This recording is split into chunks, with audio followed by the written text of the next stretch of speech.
This was supposed to be topped up by the service center guys, the authorized Yamaha service center, and they did not the last time, although it was included in the bill, which I'm not happy about.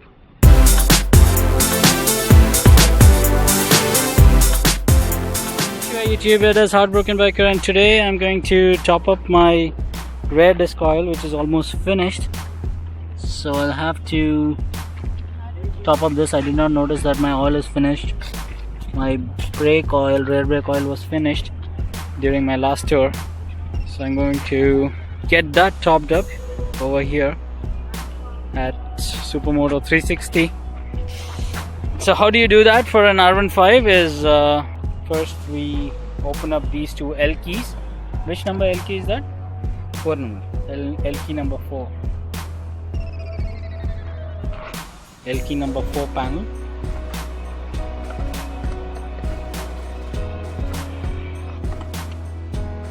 So 2 L keys off this thing, and then under the seat you have a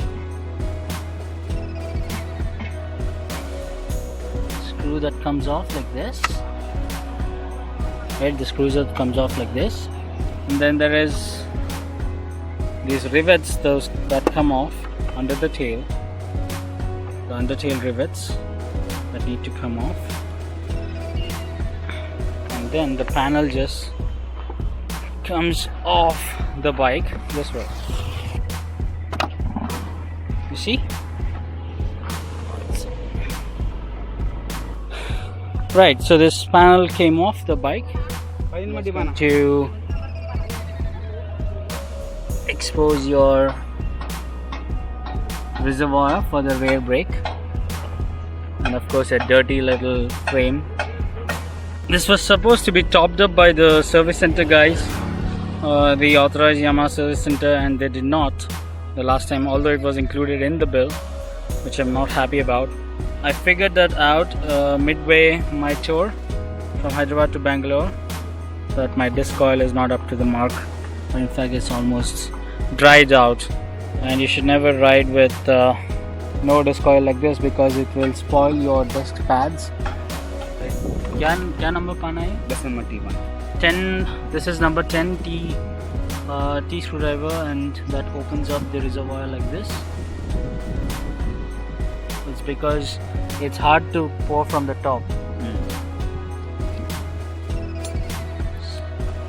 So this requires you to take off this screw, and now you can easily bend that thing this way and open it up.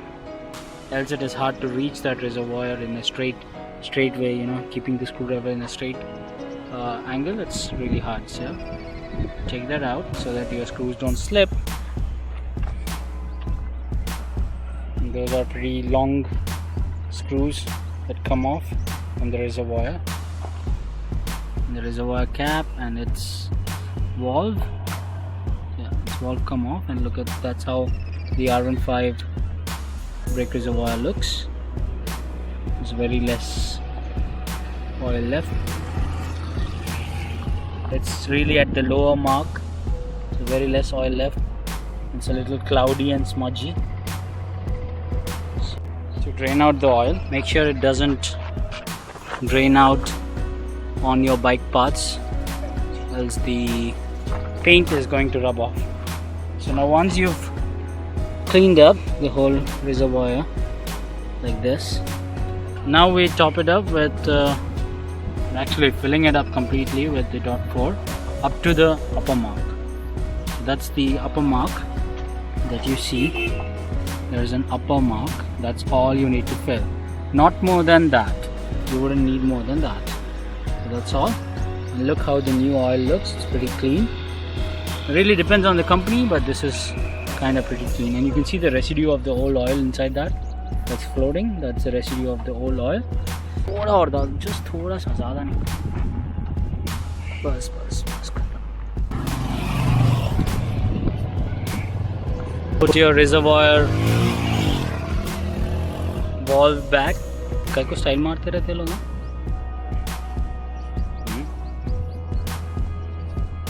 Put back your long ass screws.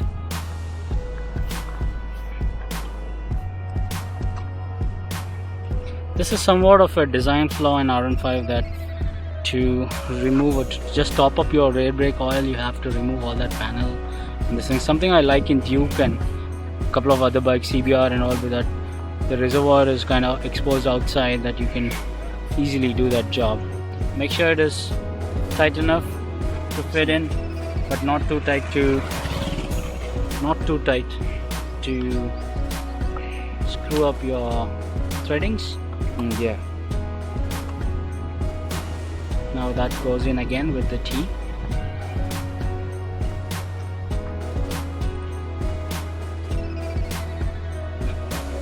And that's about that.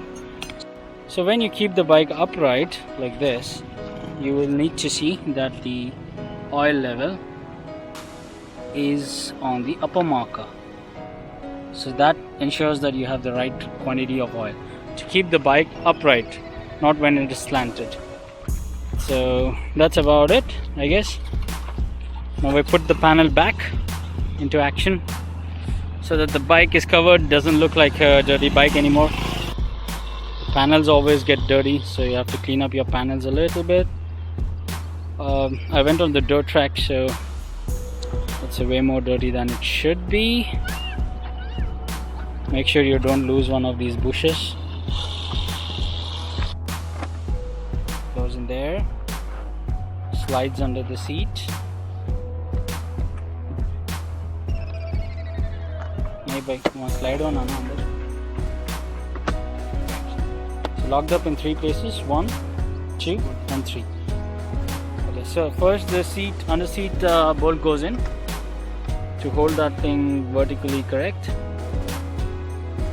Just little weird to just pull up your seat and put it that way, but then again, as I said, that's a kind of a design flaw, something you cannot avoid in the fairing bikes, I guess. So now the L key straps on these 2 bolts again. Make sure it's at the right place, doesn't cross out and lose its threading. Put back the under seat plugs.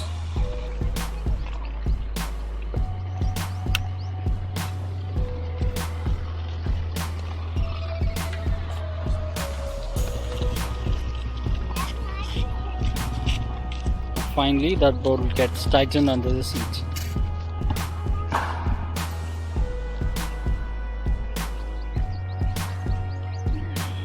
Awesome, and that's about it. That's the top-up procedure for your rear brake on an R15. I hope you enjoyed this video. If you like this video, do subscribe and don't forget to comment and share this video, and do check out these guys, the Supermoto 360. It's a small startup, but then they do really quality stuff. Do check out Supermoto 360 Facebook page and their website. And thank you, Syed bhai. Thanks. Alright, let's go home now with the new improved rear discs. Sayonara YouTube, Heartbroken Biker signing off.